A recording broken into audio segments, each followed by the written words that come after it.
Now I'm here at First Steps, the tiny homes out at Roseville Road.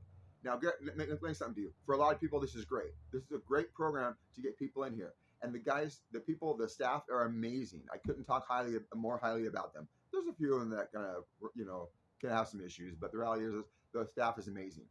But I want to question this question for the City Council. Why do you have a site director who basically is directing a site?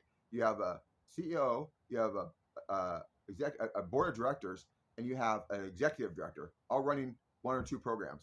Those are salaries that are being paid, okay, on top of everybody, and very less is going to the bottom. And if that's the case, and this is great for mental health, because all you guys think you guys are advocates for mental health, where's the inspirational, motivational posters on the wall? Where's the maybe a transportation to take people back and forth? You guys didn't. You moved everybody out here to Roseville Road, but you didn't give them any bus passes. Guess what? Where are they going to go? They don't have a, if they don't have a cash aid, they don't get a bus pass. So what are you actually doing now? Okay, are you? You're in like a prison camp. Where's the enrichment? Where is that? You're giving them a meal. How much is that meal really costing? Okay, the reality is everybody's sitting around here like a care home. They're bored. Okay, you go outside here. Are they doing drugs? Are they doing alcohol? Probably. What else are you giving opportunity? Is there job opportunities?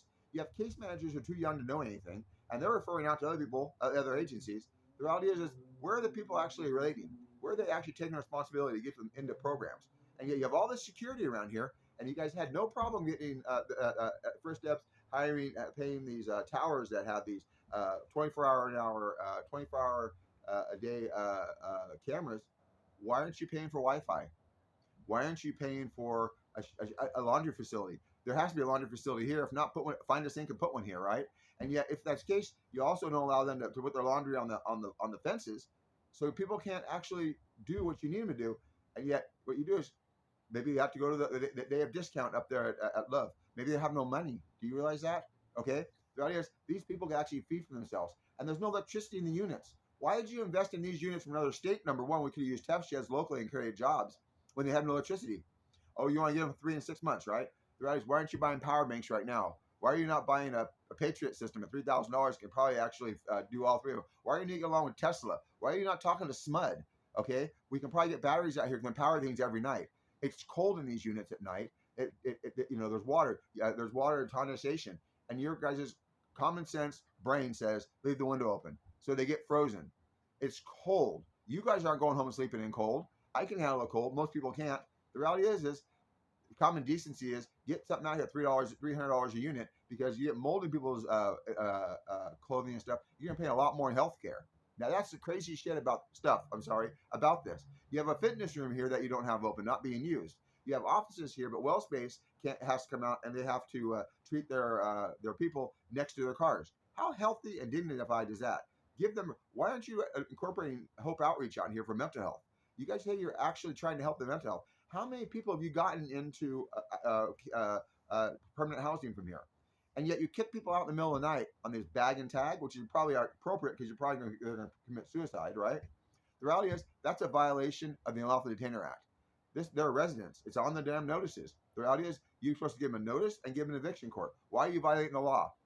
The reality is nobody's taking charge of these programs. Nobody's saying I'm in charge. This program says the city says it. The city says this program. If the city is in charge, why do they have the program?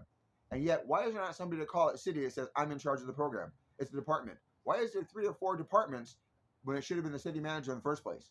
That's the problem. All those salaries, and guess what? Those are the jobs you shouldn't have been creating. You should have been putting the homeless people to work. The people that actually need the job to get off the streets. Am I the crazy one? Because I'm the crazy one, but I'm not mentally ill. This is pretty simple. The reality is you need to start creating jobs for people. You guys aren't going far enough. You guys think about affordable housing.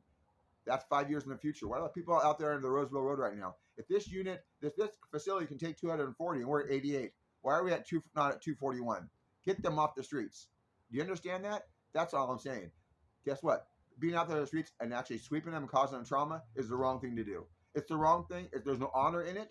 And it's not being a man. It's not being a parent. It's not saying I'm responsible. You guys are going home at night in your warm homes, and guess what? Those homeless people are dying out there. That's the wrong thing to do. You guys have no experience doing what you're doing. You have no experience holding people accountable because you're not being held accountable.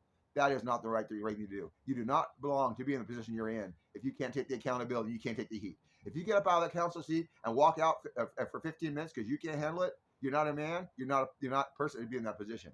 You need to have thicker skin than that.